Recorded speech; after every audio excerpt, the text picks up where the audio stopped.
Welcome back, everybody. We have just finished watching Avengers Age of Ultron in our quest to watch every MCU movie leading up to Avengers Secret Wars. I am Bladen. This is Joe. I'm going to hand it over to him. He's going to give you a quick rundown synopsis of the film, tell you the events that occurred, and then we're going to get into the review. Yes, so after the events of the Winter Soldier, the Avengers are trying to finish cleaning up the last remnants of Hydra and find Loki's scepter. They encounter two enhanced humans who begin to cause problems for the team, leading to Tony Stark trying to create a suit of armor for the planet. Avengers Age of Ultron premiered in Hollywood, Los Angeles on April 13th, 2015, and was released in the United States on May 1st. Sweet. So, hot takes about this movie. What do you got? It's up there for me. It's up there. It's one of the best MCU movies, in my opinion. It's in my top 10 for sure. Yeah, it definitely makes top 10, which I don't think is much of a At hot least take. as what I can remember. Yeah. And with everything we've watched so far, it's up there. Yeah, for sure. I think it'll rank pretty highly. But hot take for me, I've got two things. Hulk and Black Widow, worst romance in the entirety of the MCU. Mm-hmm. Mm-hmm. And I'm saying that including the What If show with Darcy and Howard the Duck. I think Hulk and Black Widow is worse than that. Not saying that one's good, because that's awful and it's a stupid one. But yeah, they have a kid together, I think. It's worse. Hulk and Black Widow, I think, is worse than that. Yeah, I can't disagree with you. It's really bad. I don't know why. Makes no sense. That's the one thing that makes this movie a top 10 instead of a top 5 is that romance. Yeah. It's so bad, so underdeveloped. It doesn't make any sense. Like, why is it even there? If that romance wasn't in this movie, I think this would have been easily top 5. Like, oh, for sure. It probably would have been up in the top 3. But it's such a bad romance, and they focus on it so much in this movie. Like, I think it gets probably close to like 25 minutes of the runtime of this movie. Well, I mean, how many scenes do we get with it? We get the first scene, which is the sun's getting low. Then we get the second at the party. And then we get the third with the... where do we get the third scene? Third one... in the Quinjet. Yeah, when they're coming back. And then we get the party scene. And then after the party scene, we don't really touch on it until the shower scene, which is the worst, in my opinion. And it's not that the characters aren't done well, it's that this romance should not exist. It doesn't make sense. Yeah. And it's frustrating because Black Widow's character is done phenomenally up until this movie. And I think the romance that they tried to build hurts her character more than helped it. Yeah. Like, we didn't need her to have a romantic interest to learn her backstory. And if you were going to do that, you literally had Winter Soldier being the previous movie that had any of the Avengers characters in it. So why wouldn't you use Cap to do that? Yep. But yeah. Second hot take, I think Hawkeye is the best Avenger in this movie. Oh, dude, he's awesome in this movie. I think he's the number one pick for me in this movie. I still got to go with Cap. I love Cap. I mean, I love Cap, but I feel like consistency-wise, I think this is his weakest one. I think this is the most inconsistent for Cap. Just overall, like, it's not like he's so far gone, but like, there's parts where it's like, I feel like Cap wouldn't be saying that. Like, give me an example. I mean, one, the language thing. He went through World War II.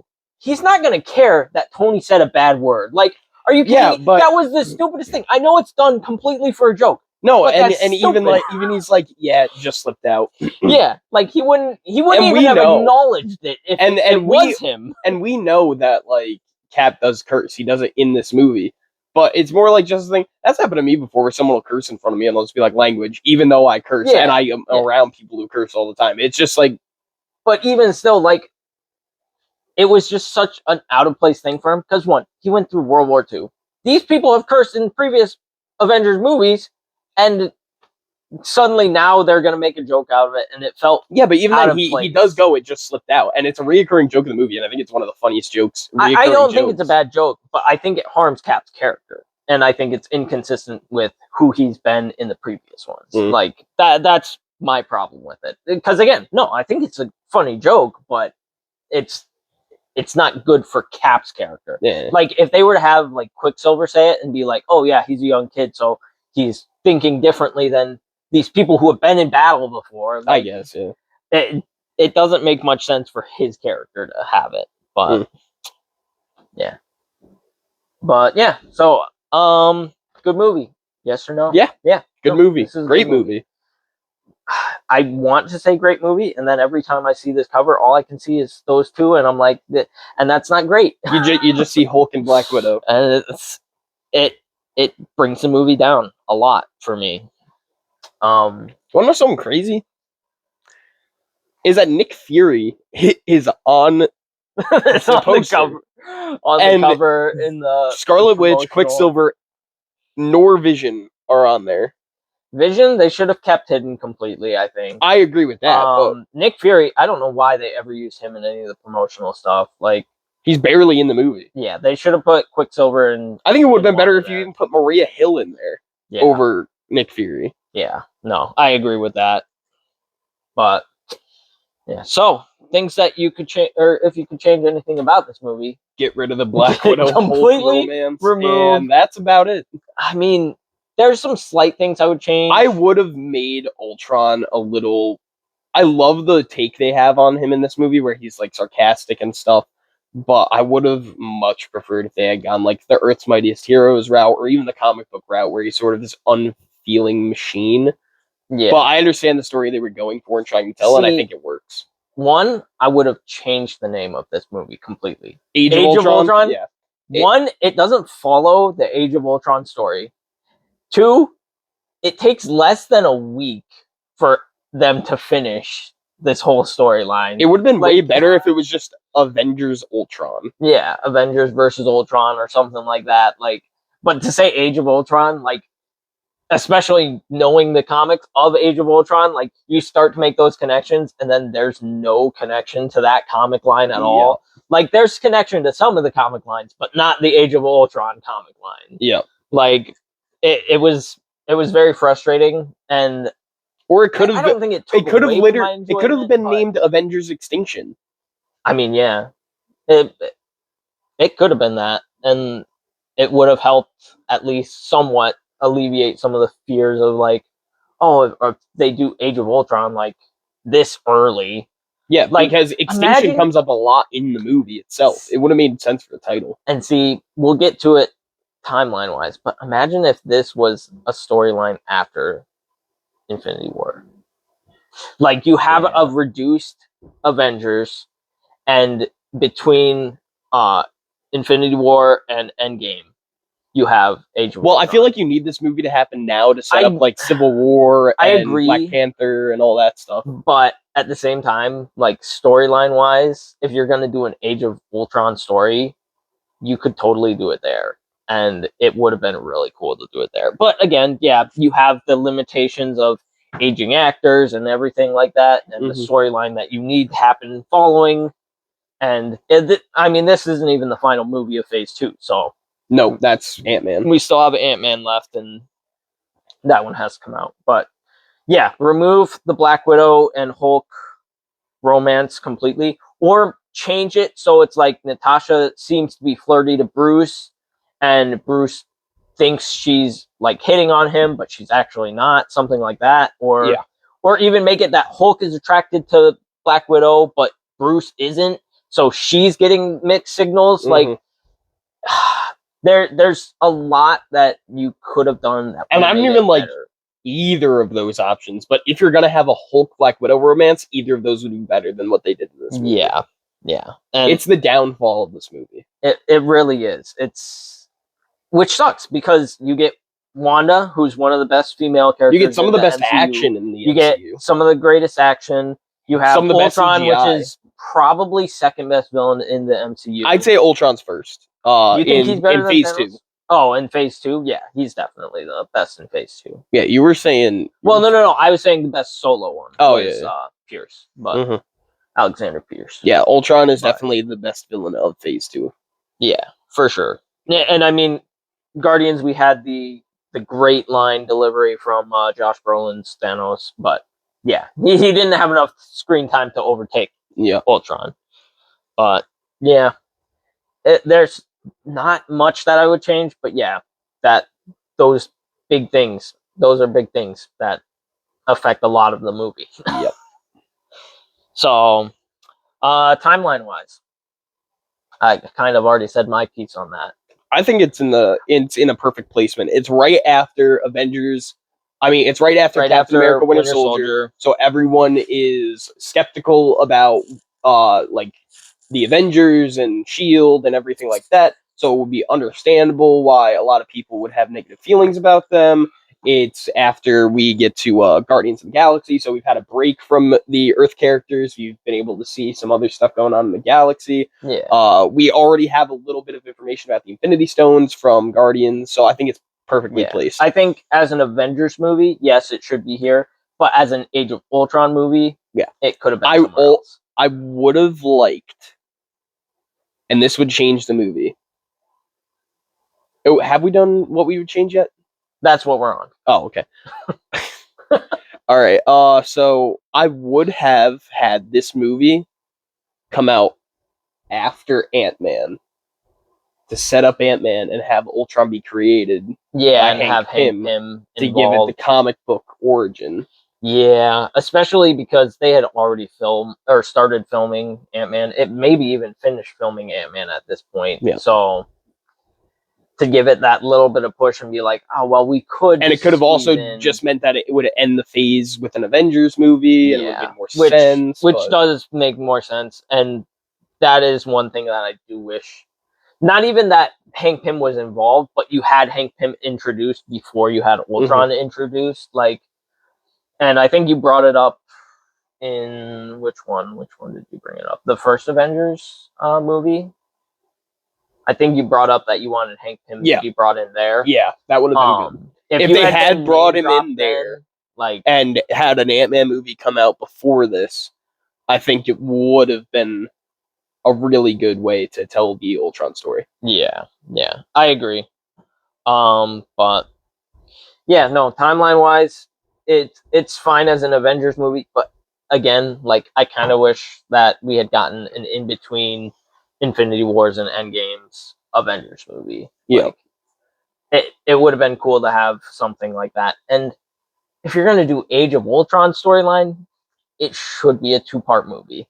It needs to actually be an age. We could have had this be the Infinity War and Endgame of the MCU.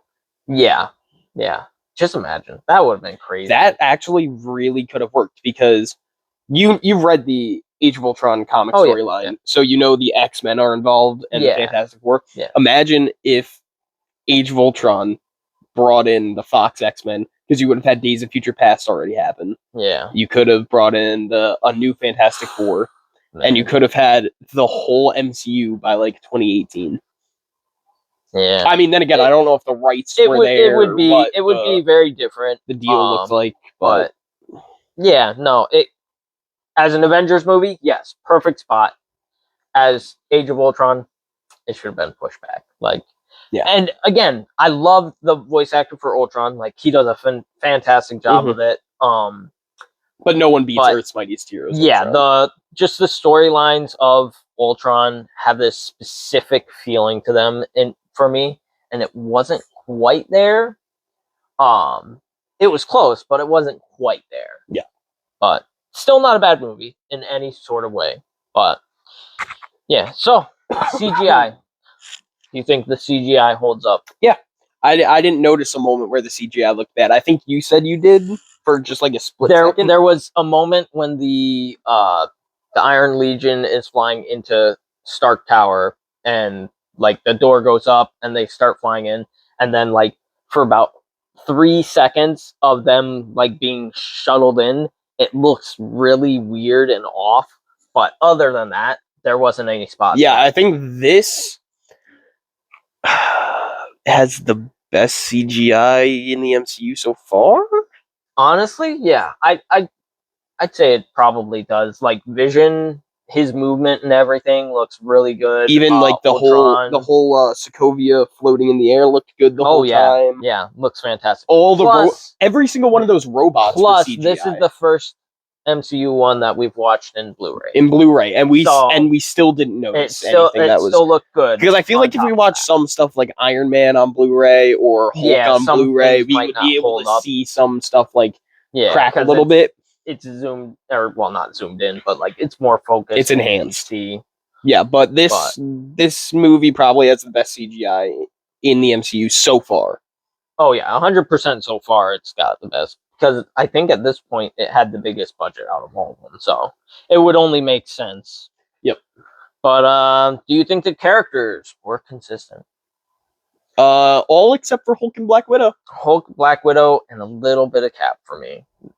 And I know you disagree, but I think that not completely. I don't think it's like completely out of character for him to say it, but more so of him to get offended at people for calling him out for saying it. Like, well, it's not really he got offended. It was going back and forth in a joking manner, which I think really helped to humanize the team. Like, look, they got inside jokes. Of course, they would have inside jokes. They're a team. Yeah. Like, but I think I feel like Cap would have laughed it off more so than anyone else would have. Yeah, which he does. Like, I mean, he has the part where he's like, "Oh, you told her," when Maria Hill says something to him, and it's like, well, Cap, he didn't probably would have told her yourself. Well, he didn't say you told her. He goes, "What'd you tell everyone about that?" Yeah, with like a grin on his face. It was like somewhat grim, but it did feel like it was supposed to be like him getting frustrated. I didn't really see that, but maybe you just need to pay more attention to the movie. I was paying attention to the movie. Dude, or subtle acting is like my favorite thing. It's why Winter Soldier probably will stay at the top of my list for a long, long time. Mm-hmm. Like, so I look for things like that where I'm like, oh, was he trying to be that little bit more intense with this sentence than that one, kind of thing. Like, those are some of my favorite things to look for in movies. But yeah, Black Widow. There's no build up to it. You have this scene at the end where she's. I mean, I guess we got a little bit in Avengers 1 where Black Widow was the first one to meet the Hulk, but still, but that wasn't consistent with what we see here. And then we even get a callback to that. That's like saying Coulson and Cap should have been romantically involved because Coulson was there when Cap was getting unfrozen. Like, no, that's not consistent with the character. No, I'm not saying that. I'm just saying it was a little bit foreshadowed. And then we even get a callback to it at the end of the movie where Black Widow's talking to Nick Fury and it's like, could you like see down the road? Like, did you think I was gonna fall in love with the Hulk? Which I actually he's like no one thought that. I saw a pretty funny theory. You know, Original Sin? Yeah. Imagine like Nick Fury can like see like cannons and that, and he just knew. He's like, this is what's gonna happen, so I should send Black Widow over there. Just imagine she died in that. It's like, whoops. Well, I guess this wasn't the right timeline.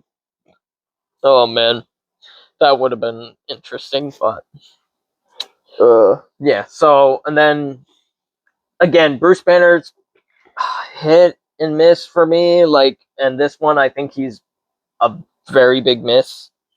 Like, I think some stuff works for him, like his reaction after he went all rage mode. Oh yeah, very good. After the attack in, do they say where they're at? I'm trying to remember. They do say where they're at, but I can't remember what city they're in. I don't remember. Yeah, but it's not. Was it in Africa? Wasn't it in South Africa or something? It might have been South Africa, but wherever they fight Claw at. Yeah.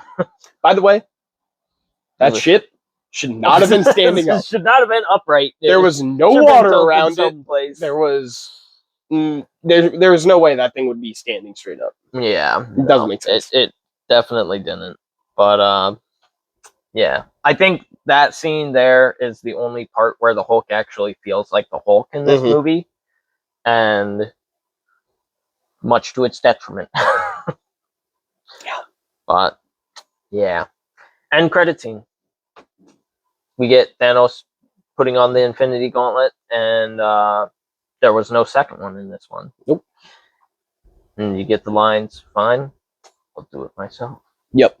A lot of people, when this movie came out, and even now, were very confused by that line. Because people were like, what do you mean I'll do it myself? Why would he be saying I'll do it myself? Ultron wasn't working for Thanos, was he? I think that it's referring back to Guardians, yeah. where Ronan took the Power Stone, and he's like, okay, Yeah, I can't trust anyone to do this. I guess I'm going to have to do it myself. That's what I always got from it, but for some reason, it's really hard for people to put two and two together. Yeah. Well, I mean, the movies were, what, a year apart? Less than a year? Well, they were 2 different years. They were? Yeah, because, let me make sure of that. 2014 for Guardians and 2015 for Age of I Ultron. guess about a year. So about a year between yeah, but the two. Still, like, come on, guys. Yeah, no, it's definitely building up Guardians of the Galaxy. Like, he's had Loki fail, and then he's had Ronan fail, which means he had the Mind Stone and lent it out to try and get other stones. Then that failed. It would have been so funny if he didn't even realize the scepter was the Mind Stone. He definitely did. But Like, imagine if he didn't. Imagine if he didn't. He's like, I don't know, this scepter that I have, I'm gonna give it to Loki, and like, wow, this thing's really powerful. Oh well, there was an Infinity. Oh man, I wish I realized there was an Infinity Stone in there earlier. Yep. But yeah, no. So,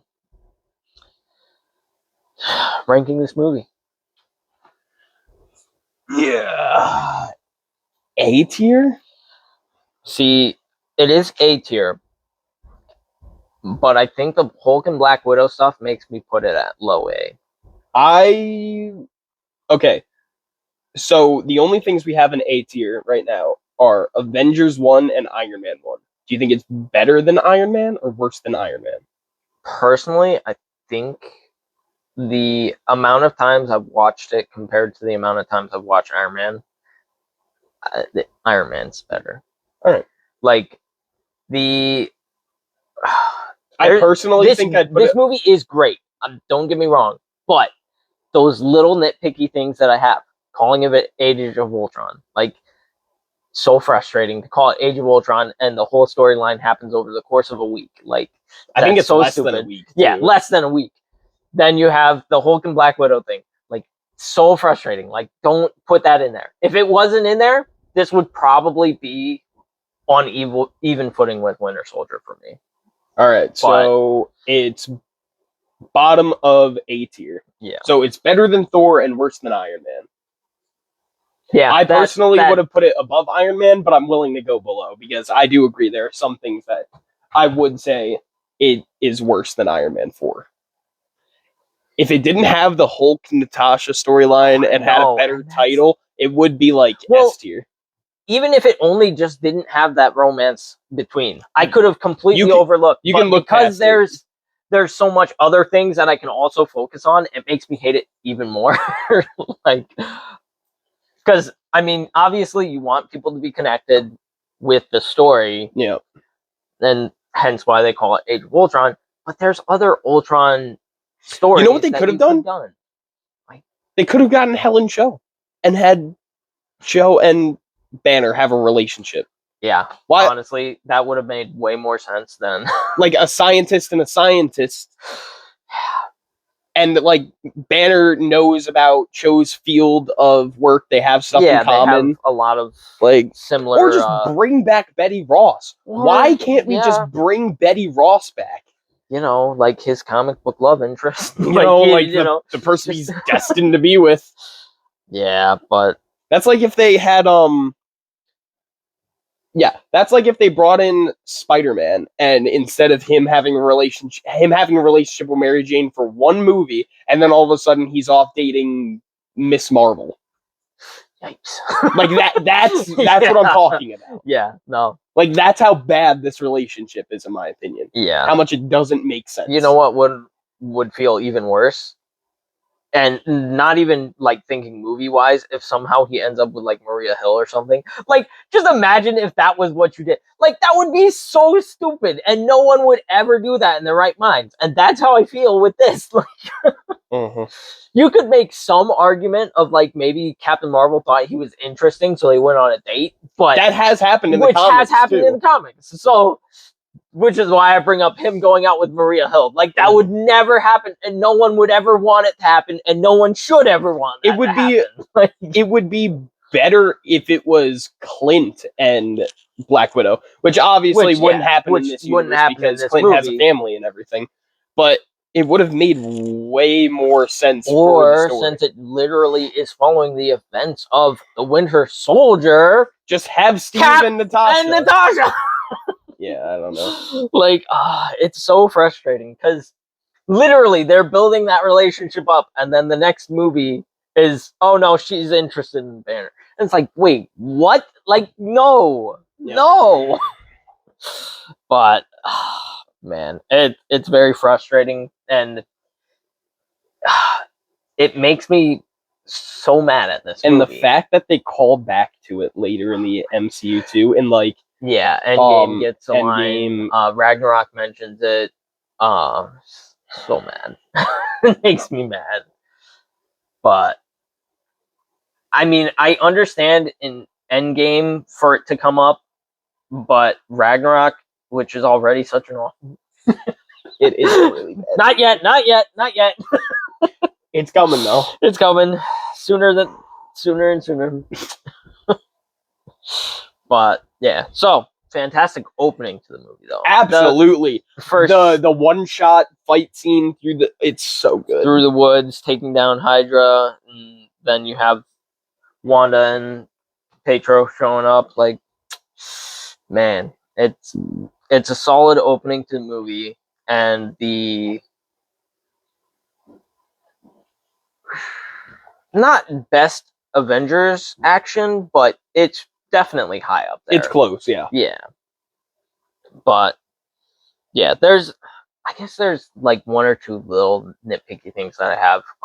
Not bad per se, but like when Tony shows Jarvis's AI and then he shows Ultron's AI, and then it has them when they're conversing and those two holograms are fighting. It's like, one, Tony never would have left those holograms up. Like, there's no reason those should be active. Two, they don't need a visual representation of them fighting. Like, you could have done a color scheme while Ultron's like in the internet and had like the different colors, like trying to battle each other like that. Like, it would have made more sense. It's not bad by any stretch. I think what it was more like is Ultron going in and taking over Jarvis's mainframe. Yeah. Which I didn't mind the way they showed it, because maybe the hologram does have a little significance. I mean, it is advanced technology, so. And it was the first time that hologram was shown, and we were told that Jarvis was more advanced. Yeah. So maybe that hologram was required now. Maybe he did some sort of upgrade on Jarvis or something to allow that, but I don't know. Yeah, it was just a little nitpicky thing. Like, I don't even have a problem with it, but it was just like, why is this? Yeah. Like, I don't have a problem with it, but it's weird. Mm-hmm. But yeah. One of the things is Falcon's interactions with Cap in this movie. Yeah. Like, and that stood out to me a lot. Like, it felt like, especially knowing where his character goes, it didn't make much sense. Like, Falcon the whole time is like, yeah, I don't want to be an Avenger. He's like I don't want to leave that to you guys. Yeah, I don't want to be a part of this big, like. Yeah, he's like, I prefer the small missions. I don't want to be involved with this. Like, he doesn't even show up in the final battle. Yeah, Rhodey's the only one. Rhodey shows up, and he's been like trying to get in there, kind of thing. And Falcon's like, nah, I'm more interested in chasing down cold leads. Like, that must suck so bad for Rhodey, because Sam doesn't even want this, and he gets Captain America, and then Ironheart's there, and Rhodey's like, come on. Oh my gosh. Just think about this. After Secret Invasion happens, and we find out Rhodey wasn't Been a Rhodey. He Skrull comes for back. All of a sudden, his years. best friend's dead, and Ironheart is there. Oh gosh. Yeah. So bad. It hurts. It hurts how much goes downhill after Endgame. Yep. Like, but yeah. Party scene, I loved it. Absolutely. I It's love one of the. the. It's the in my. It's casual definitely in my top interactions. 20 favorite scenes in the MCU. Yeah. It's so much fun. It just shows that, yeah, these guys are superheroes. They got powers, but they're also just people. They hang out with each other. They talk. Yeah, and having that casual interaction, I think, helped to build out this movie specifically. Which, if you had a much shorter party scene, and then like they hurried into Ultron showing up, I feel like the movie might have been worse by a lot. Yeah, I think you need that little separation because you see the opening battle, which is good to hook you in on like the characters and seeing the spectacle, and then we see the party scene where we see the and we get the Stan Lee cameo. Yeah, and Stan Lee's cameo is in there. So. Yep, and then we get to see the emotions behind the characters, and then we introduce the main villain. You get Iron Man and Thor interacting and like bragging about their girlfriends and everything. And Jane's better. Jane's better. I don't disagree. It was like, I mean, it depends on what you mean by better. My definition of better might be different than your definition of better. Yeah, might be, but overall, I think it's Padme. Come on. I mean, yeah, it's hard to argue against that, but like you got a CEO with billions of dollars. just saying. Yeah, but she's getting a Nobel Peace Prize. Yeah, maybe. Jane's better. She wouldn't show up. Now we're arguing like so many Thor. No, I actually don't think that Pepper's that much better than. Yeah, but I thought it was a good. It was funny. It was a good conversation there. And then we see the Captain America. I've seen her flirt up close, which goes back to the same problems we had with everything else in this movie. Oh man, but it's one of those things that if you mention Age of Ultron, that's always what's going to come to my mind, and that's why it's low, and it's why it's under Iron Man for me. It's specifically because of that. Like, yeah, I'll think, yeah, great movie, but then I also think worst romance. So it hurts. But yeah, there's a lot of good in this movie, and I don't want to understate that. I don't want to overstate that. Yeah, the thing is there's a lot of good. There's some bad. And the bad is so bad. And the good is just good. Which is why it was the same with Iron Man 3, where it was like the movie was really, really good, and then the bad parts were just the bad part was just so much. And it's like, man. But yeah. So after the party scene, you got Ultron showing up in that fight where everyone's essentially unarmed except Hill. Yep. And Thor. Thor had his hammer. Yeah, Cap had his shield over in the corner somewhere. Yeah, because Hawkeye goes and gets it. But Clint Barton had some drumsticks for some reason.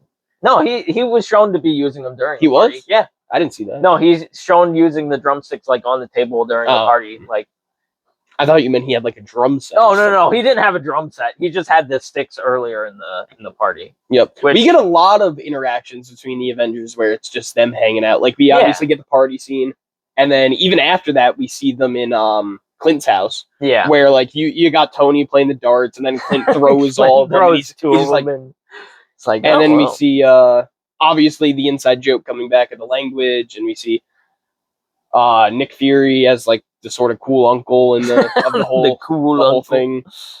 Oh, first appearance of Hulkbuster armor. Yeah, which is pretty sick. It is, and pretty sick. It's a really good way to use it. Yeah. Veronica. And the introduction of Ulysses Claw, which I love Andy Serkis, and he knocks it out of the park with his role. Yep, he really does. And I mean, we'll get to it with Black Panther. He's probably my favorite character in Black Panther. So if that tells you anything about how I feel about that movie. But Wanda and Hawkeye's interactions, just I I love Hawkeye, and this movie is definitely where he gets to shine a lot. I mean, he gets to shine in Civil War too, but his interactions with Wanda, I feel like, are just like the epitome of his character, where it's like, yeah, I know all this is crazy. I know none of it makes The sense. city is flying. We're fighting a bunch of killer robots. And I have a bow and arrow. None of this makes sense. None of this makes sense. But then he gets the line where he's like, I'm going to go back out there and do my job. If you want to stay here, I'll send your brother to come get you. But if you walk out that door, you're an Avenger. You are an Avenger. And it's like, yes! Yeah. Such a good part in the movie. The scene where Ultron rips apart the old armor, seeing that in theaters the first time was intense. And I remember I was sitting next to my sister and she jumped at that scene, which caused me to jump because it was like all of a sudden the ripping him apart and then someone's like moved next to me just as it happened and I was like, oh! It's like, geez, like someone's trying to kill me. But it was such a great scene there. And then combo moves. Captain, we got a bunch of them in here. Captain Thor did Thor like 3 different ones. Yeah, so we get Thor clapping the hammer, sending the shockwave. All those people are dead. Definitely. Then we get, what was it, where Cap threw his shield and then Thor baseball bats it into the Ultron box. I don't know if you call this a combo move, but you got like Thor distracting Ultron, and then Vision comes up and hits him with the hammer. Then you got Cap throwing his shield to Natasha and stuff. Like, there was a lot of good combo moves, and it shows the synergy well of like their team has. It shows they've worked together. Yeah, they've been learning how to use each other's strengths and stuff. Like, and especially Cap, because throughout all the movies, Cap's the one who's usually involved with those moves. Like, he tends to be the one that he's best at working in a team, because you got Tony, who's a solo act. You have Thor, which I guess he's like had teams of like warriors and stuff, but warriors are a lot different than soldiers. They don't work together. Train like together that. all the time rather than. And then you have Hawkeye, who was a spy, Black Widow, who's a spy. They don't really work with other people except for maybe each other sometimes. Yeah. So Cap really is the only one who's worked in like a team unit before. Hulk obviously hasn't. Like, he's got his own issue. he's got his own problems. But overall, it's a good movie, but it's one that I have trouble going back to watch. And weird as it is for me to say, I think I'd watch Iron Man 3 again before I watch Age of Ultron again next. Like, not that I'm saying it's a better movie, but just like, I can overlook Iron Man's things more easily than I can overlook Age of Ultron's. Yeah, I could see that.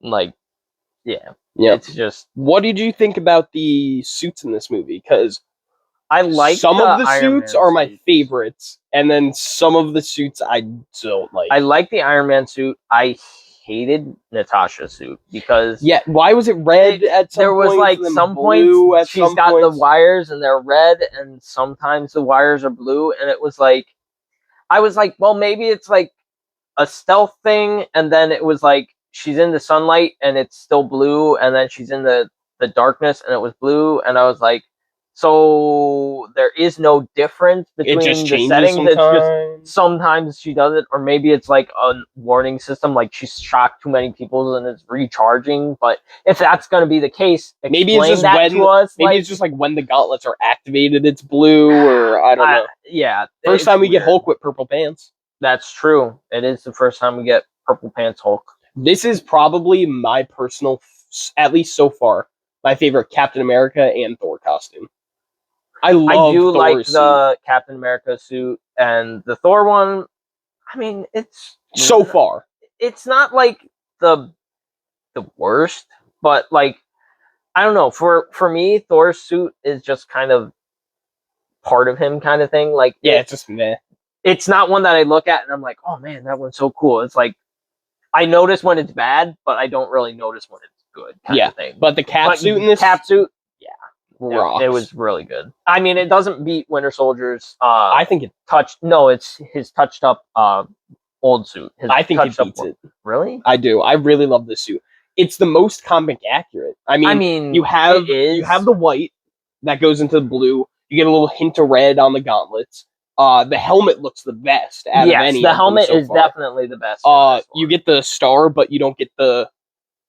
Is the red in there? I didn't see red. No, there's red, but it's like on the outside of the star. Yeah. And it's not on all of them. It's only like at that point there. Yeah, I was like, that's weird. If they were gonna do that, they should have done the whole thing. Yeah. I personally liked it. I like it. No, more. it's not bad for sure, and I can see why you like it. I think it's probably my favorite, except for the Endgame suit, and it might even be better than the Endgame suit.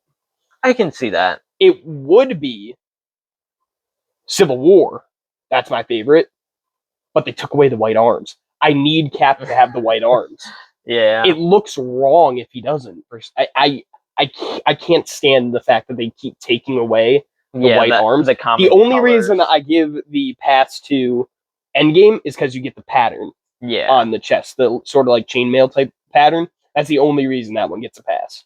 Yeah, and as suits go, Hawkeye's Bleh. It didn't really change. No.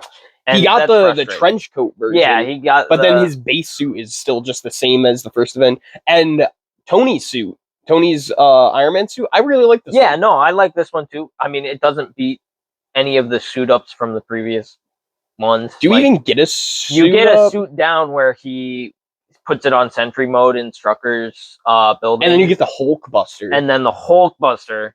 It's not technically a suit up, but it is pretty. It's pretty nice, and I like that one a lot.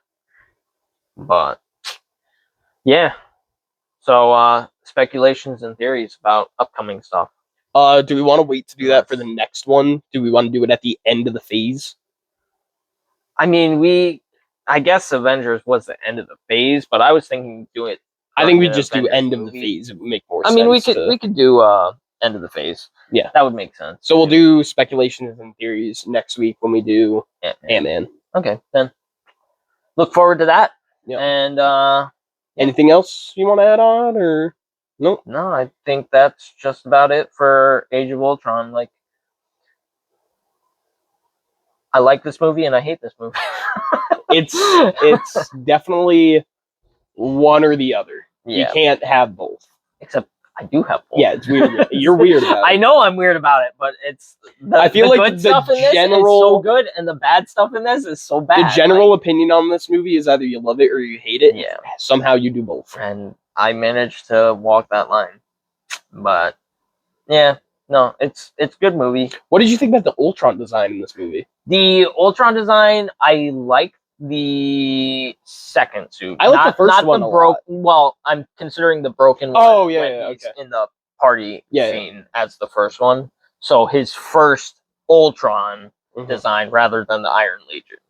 I like that one mainly because there's a lot more space at the cheeks, where in the comic books, that's where like the I mean, it's supposed to be Pym. It's supposed to be Pym particles, but it's not Pym particles because there's no Hank Pym. But like you have the lava lamp effect in his mouth. I don't think it's Pym particles. I think it's more just like kinetic energy. It might be supposed to be kinetic energy. I think it's meant to be like the Kirby crackle, like in the comics. Yeah. But it's very hard to translate that from the comic to the screen. Yeah. I think Earth's Mightiest Heroes. Oh yeah, definitely. It does the best with most of the characters. Yeah. I think Earth's Mightiest Heroes is better than anything in the MCU. I'd put it above Winter Soldier. But Winter Soldier and maybe No Way Home. No Way Home is up there, but I still think that... Like, if you were to say all of Earth's Mightiest Heroes versus Winter Soldier, obviously Earth's Mightiest Heroes wins because there's not a bad episode in Earth's Mightiest Heroes. There's like one or two boring ones, but even then, they're still good enough to watch. You can find something that you can enjoy. But if you're taking 2 seasons of a show, comparing it to one movie, like it's not really fair to do that way because you have so much more content. Yeah. And Earth's Mightiest Heroes was 24 episodes a season, I think, right? Yeah, I think so. No, because it would have had to be 3 seasons then, right? Did it have 3 seasons or only 2. Okay, because I thought it was 60-something episodes. But I could be misremembering. I don't know. I would hope it's 60-something episodes, because they're all good. But, yeah, so... What did you think of the magnet? For Cap Shield, I really like it. But then I really don't like it for Ultron. And it frustrates me. Yeah, where you can, like... At the same time... It's cool. It's cool, but I wish they had shown something before that. Like, maybe have a minor villain in Iron Man 3 who shows up that's using technology like that, and then Iron Man adapts that to Cap's stuff, kind of thing. Like, build into it rather than just having it randomly show up. Yeah. But, yeah, no, otherwise, I thought it was cool, but I didn't like it on Ultron. Yep. And Paul Bettany as Jarvis, great choice. Paul Bettany, yeah. Turning into Vision later on. What did you think about Quicksilver's death? It's stupid, but I like its effect. Yeah. Like, I don't think he should have died, but I like that he died. Like, as much sense as that makes. Like, I don't think he should have died, but I like it. Yeah. Which is a weird thing to say, but yeah, no, I think it builds Wanda's character, and since she's one of my favorites, like, obviously I'm gonna appreciate anything that adds to her character until Multiverse of Madness. And then we get destroyed, but yeah, no. Overall, pretty good one. Anything else you want to add? No, I think that's it. We kind of touched on it in Guardians, just to clear up any discrepancy. If you're going to destroy a whole island and save a planet from being destroyed, like, obviously that's much better than if you're going to shoot planes that are flying over a city. Like, the debris difference between those two scenarios are going to be much different than than the other one. Like, it's definitely something that I'm sure someone will think of and be like, "Oh, you guys were talking about it like that in Guardians, and then you didn't even mention anything." It makes more sense because, one, when it does come down, it's coming into its own crater. Yeah. Like, obviously some will fly, like, to the outskirts, but at that point everyone's already gone. Yeah. Like, hopefully they're there's gone. no way anyone's staying there. If they're staying there, it's their own fault. And it does make sense to, like, get rid of it, because obviously it's not about the, like, speed of which it's hitting, it's about the mass and how much is hitting it. So once it's debris, it would be a lot easier. It would probably cause some, like, obviously it would cause some, like, tidal waves if it, like, hit the water, right? Or and it would maybe cause, like, an earthquake or something if it hit, like, a certain point, but overall, just to put that comparison out there before someone else does and is like, "You guys are inconsistent with your things." No, that's not an inconsistency. It's between the planet or between saving a city. Like, obviously you have to handle it two different ways. Like, of course. But yeah, that was the last thing I had. Yeah. I think I'm all good. Oh, we get our first hint at Thor's power not being with his hammer. Which does get expanded on in Ragnarok. When we see him first in his dream, he doesn't have his hammer on him, and he's shooting lightning everywhere. And then when we see him in the water with Selvig, also we get Selvig back. Yeah, we did get a cameo kind of from Selvig. So we see Thor in the water, and he's shooting lightning off of his body. He doesn't have his hammer on him at that point either. So we get our first little hint at Thor's power not all being in the hammer, which I don't know how he didn't pick up on either, but that's... It's like, I'm not holding my hammer, but there's a light. It's because Ragnarok Thor is stupid. Yeah, it is true. Yeah. So that's it for the review. Thank you all for watching. Make sure to like, comment, subscribe, do all those things, and we will see you next week when we watch Ant-Man. Ant-Man. See ya.